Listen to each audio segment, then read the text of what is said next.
Ok, salut, c'est Etché. J'espère que tout le monde va bien. Aujourd'hui, nous allons parler d'un sujet qui est extrêmement vaste, mais extrêmement important et qui concerne tout le monde. C'est le sujet de la confiance en soi. Donc, tout le monde est concerné là-dessus. C'est extrêmement important de savoir mettre le doigt sur ce qui va pas, sur les points clés qu'on peut actionner. Voilà, surtout, en fait, en gros, on va voir un peu tout ça. Donc, c'est pas en une seule vidéo, bien sûr, qu'on va réussir à y arriver. Ça va être une série de plusieurs vidéos, donc je vous invite bien sûr à vous abonner à la chaîne si ce n'est pas déjà fait, afin d'avoir accès aux autres vidéos quand elles sortiront, puisque celle-là, ça va être la première de cette série. Et dès maintenant, nous allons voir un peu les points clés et tout ça, comment on peut expliquer cette confiance en soi.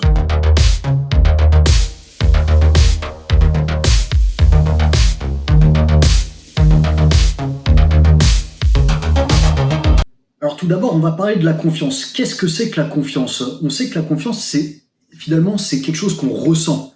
C'est comment on se sent à l'intérieur. On se sent confiant ou on se sent pas confiant. Donc finalement, qu'est-ce que c'est? C'est comme un ressenti. Mais c'est un ressenti qui est extrêmement puissant puisque c'est un ressenti qui va réussir à nous faire dire est-ce qu'on va réussir? Est-ce qu'on va gagner? On le sent, c'est comme ça. Là, on sent qu'on est bon, on va gagner. On sent qu'on va réussir. Il y a cette confiance qui apparaît. Donc c'est quelque chose d'extrêmement puissant. Il y en a certains, mieux que d'autres, qui arrivent à identifier pourquoi cette confiance apparaît, comment la faire apparaître.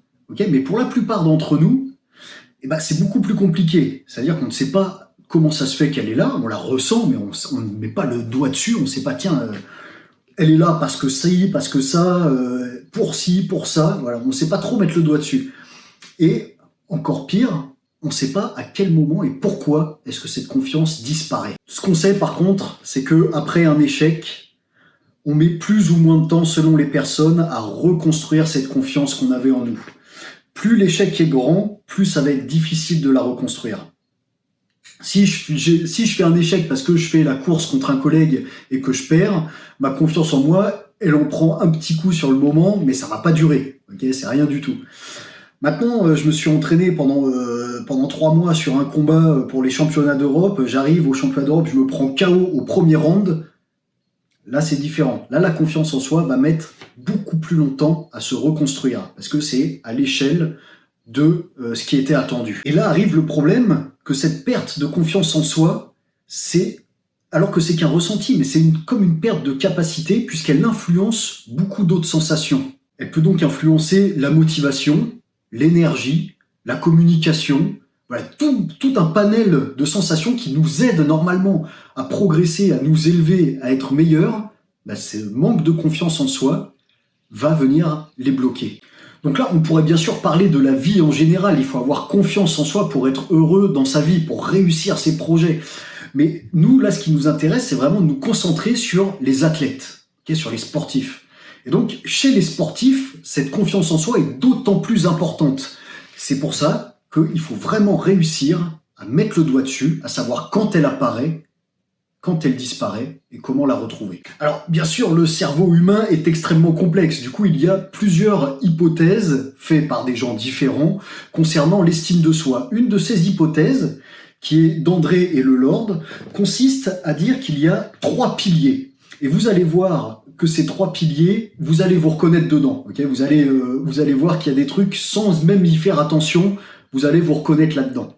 Okay, ces 3 piliers sont basés sur une forme pyramidale. Okay, donc il y a le socle, la partie moyenne et la pointe de la pyramide. Le socle de cette pyramide serait l'amour de soi. Et donc ce serait la composante affective un peu de l'estime de soi. On entend beaucoup de personnes dire qu'elles ne s'aiment pas. Okay, j'aime pas mon corps, j'aime pas ma façon d'être, j'aime pas ma façon de parler aux gens. Et c'est à partir de ce moment-là qu'il va y avoir une avancée puisque la personne réalise comment elle est et réalise les efforts qu'elle a à faire. Alors, ce qu'ils en disent, eux, c'est que cet amour de soi, ça provient grandement de notre enfance, d'accord? De l'amour qu'on a, ça provient surtout de l'amour qu'on nous a donné quand on était gamin. Donc, dans ce cas-là, tout peut jouer. Un père ou une mère qui étouffait leurs enfants par trop de présence, trop de demandes, ou un père ou une mère absent, tout peut jouer et se ressentir sur les efforts de l'athlète au moment de la compétition. Donc le fameux tu n'y arriveras jamais, ou ça, ce sport-là, c'est pas pour toi. des parents qui lançaient ça. Tout ça, ça reste ancré dans le crâne de l'athlète.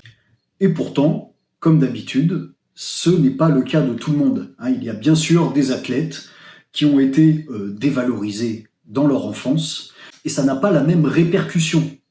C'est-à-dire que ces athlètes-là, eux, ont peut-être, par exemple, développé une forme de rage intérieure dans le bon sens du terme, quelque chose qui pousse à s'en sortir. Alors, comment évaluer si on est en manque d'amour de soi? Alors, c'est vraiment pas facile à faire. Il y a quelques questions que vous pouvez vous poser. La première de ces questions, déjà, vous pouvez prendre un stylo et les noter. C'est répondez à la question « Qui suis-je » Pas facile. Ensuite, les questions, vous savez qu'on doit toujours répondre dans un entretien d'embauche. Quelles sont mes qualités et quels sont mes défauts? Faites ce travail, faites-le en vrai. Prenez un stylo, écrivez. Même si personne ne le voit, c'est pas grave, ça vous fait travailler sur vous, ça vous fera vous connaître mieux. Et c'est extrêmement important de se connaître. Marquez de quoi je suis capable. Quelles sont mes réussites et mes échecs? Quelles sont mes compétences et mes limites? Quelle est ma valeur à mes yeux et aux yeux de mes proches, aux yeux de ceux qui me connaissent? Est-ce que je conduis ma vie comme je le souhaite? Suis-je en paix avec moi-même ou fréquemment insatisfait? Quand pour la dernière fois me suis-je réellement senti en paix avec moi-même ou au contraire profondément déçu de moi-même et insatisfait? Voilà, répondez à toutes ces questions et les réponses que vous aurez marquées vous aideront à mieux comprendre où vous en êtes et ce que vous devez faire pour vous améliorer dans l'amour de soi. Et n'oubliez pas que le point clé principal, c'est de gagner en confiance en soi. Pourquoi c'est important? Parce que même si, à notre âge, notre personnalité, forcément, est déjà dessinée, mais ces petites nourritures affectives, on en a besoin à tout âge. Ce qui veut dire que ce n'est pas figé. Notre manque de confiance en nous, votre manque d'amour propre en vous, n'est pas figé. On peut encore vous apporter des éléments. D'accord? Si vous y arrivez tout seul, très bien. Si vous avez besoin d'un préparateur mental, d'un coach mental ou même d'un psy, allez-y. Le but premier, comme je l'ai dit, est d'acquérir la confiance en soi. Le deuxième socle de cette pyramide, donc le milieu de la pyramide, c'est la vision de soi. Maintenant que nous avons acquéri l'amour de soi, notre amour propre, que nous avons gagné le premier passage de l'estime de soi, il va falloir visionner, donc c'est la vision de soi, c'est-à-dire ancrer tout ça dans une stratégie d'objectifs. C'est ce qu'on dit souvent, il faut pour avancer se donner des objectifs réalisables à court et à long terme afin de pouvoir avancer et évoluer. C'est un peu ça. La vision de soi, c'est ça, mais le faire inconsciemment, le faire à l'intérieur, indépendant de toute réalité, puisque c'est notre propre conviction qui rentre en jeu. Okay, c'est je vais faire ça, je vais devenir ça. Et moi, ça m'arrive souvent d'être perdu dans mes pensées, avec le regard vide, perdu dans mes pensées. Pourquoi? Parce que c'est un genre de projection mentale. Je me projette dans ce que je vais faire, dans comment je vais le réaliser.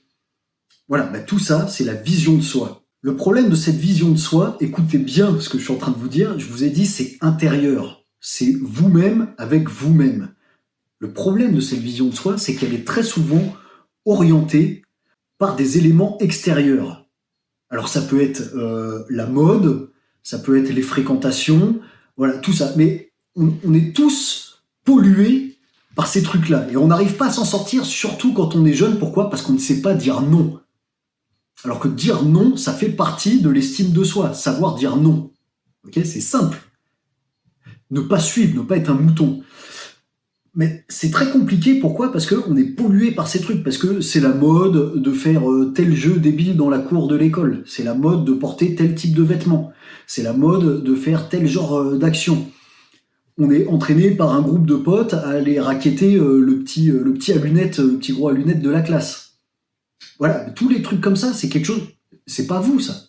À l'intérieur, c'est pas vous qui avez vraiment décidé de faire ça, vous êtes pas comme ça. Vous voyez ce que je veux dire? Votre vision de soi, vos objectifs, c'était pas d'aller racketter le petit gros de la classe. C'était pas ça les objectifs que vous êtes fixés la veille en y repensant. Alors pourquoi vous le faites? Parce que vous êtes pollué par ces éléments extérieurs. Donc ça, reconcentrez-vous sur vous-même, la vision de soi. Et là, c'est ça qui nous fait arriver au sommet de la pyramide, la confiance en soi.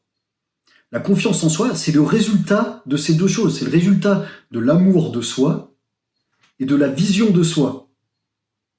Et ça se rejoint par des actes concrets. Okay, c'est quelque chose, la confiance en soi, comme on dit, c'est pour ça qu'on fait cette vidéo, c'est pour ça qu'on fait ce travail. C'est parce que c'est quelque chose qu'on peut changer.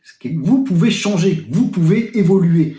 Okay, en connaissant les deux autres piliers dont on a parlé avant, en voyant vos erreurs, en voyant tout ça, par quoi vous êtes influencé, tout ça, vous pouvez agir dessus et évoluer pour gagner en confiance en soi. Et cette confiance en soi se traduit en actes. Vous voyez la différence avec la vision de soi qui n'est que à l'intérieur de nous-mêmes. C'est une projection. Là, la confiance en soi se traduit en actes. Comme je disais tout à l'heure, c'est le fait de dire non les gars, moi j'ai autre chose à faire. Moi, je vais faire ça. De dire oui, là je monte sur le ring pour aller boxer. Voilà, tout ça c'est des actes, des éléments qui sont concrets, que l'on peut voir, que vous pouvez voir votre évolution, prendre la parole devant une foule, des petits gestes, des petits trucs.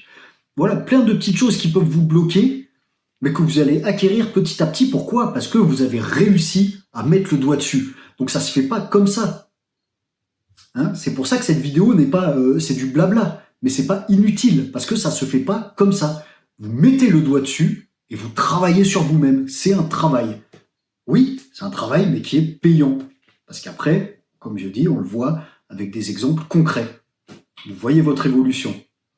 Bon, on va s'arrêter là pour cette vidéo parce que ça va commencer à faire beaucoup. Il y a encore énormément à dire. On va faire d'autres vidéos sur les mêmes thématiques. On fera d'autres vidéos sur le respect, sur un peu tout, voilà. Tout comment évoluer, tout comment devenir meilleur. Je pense que, surtout en ce moment, on a besoin de ça. Donc, je vous dis à très bientôt dans de prochaines vidéos. Encore une fois, n'hésitez pas à liker cette vidéo, à partager surtout, à vous abonner à la chaîne. Je vous laisse le lien pour aller visiter la boutique Arima Défense. Pour ceux qui découvrent la chaîne, qui ne connaissent pas, Arima Défense, c'est une marque que j'ai créée, donc une marque plus orientée sur les sports de combat, avec des équipements de boxe, mais aussi des équipements de fitness, hein, comme les roues pour abdos, les sacs bulgares, voilà, tout pour vous entraîner chez vous, pour améliorer la condition physique. Et bien sûr, des vêtements un peu de tout type. Donc, vous pourrez regarder, je vous laisse le lien dans la description. Merci d'avoir suivi cette vidéo jusqu'au bout. C'était Etche. Force et honneur à tous. Bye.